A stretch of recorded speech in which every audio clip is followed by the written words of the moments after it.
Hello everyone, Charlie here and welcome to this brand new After Effects tutorial. So in this tutorial, pag-uusapan natin about blending modes in After Effects. Now, kung hindi ka familiar with blending modes is basically a way for you to change the way a layer interacts with other layers inside your composition. Now, kung gumagamit ka ng Photoshop or Illustrator or other graphic softwares, meron din mga blending modes sa mga software na yon, and it really works the same way.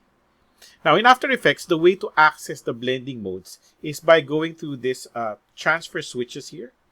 Okay, by clicking on this button here.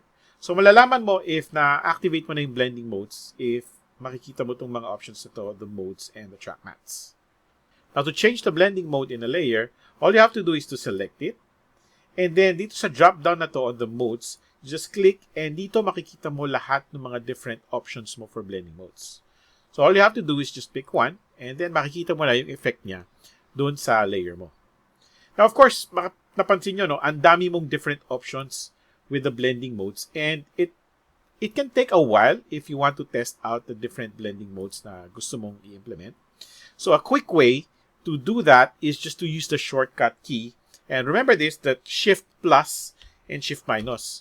So, if you toggle Shift plus and Shift minus, magsa-cycle ka with the different blending modes na available inside of After Effects. So, mapapansin mo, automatic, di ba? Nagsuswitch na siya. Okay? So, without having to use that drop box, you can easily switch the different blending modes. So, now let's look at another example. So, dito, I have naman 3 different circles. Okay? So, I want to change the blending modes of these 3 circles. So, I select all of them. And then, I use the drop down and then select Overlay.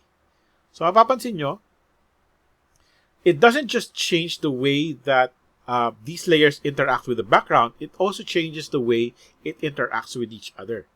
So, by using the blend modes, ang dami mong different effects na pwedeng gawin to change the way your scene would look. Okay? And then you can also use Shift plus and Shift minus to test out different blending modes na gusto mo. Okay? So, that is how you use blending modes in After Effects. And I hope you learned something from this. So, I plan to launch more videos in this channel. So, please subscribe.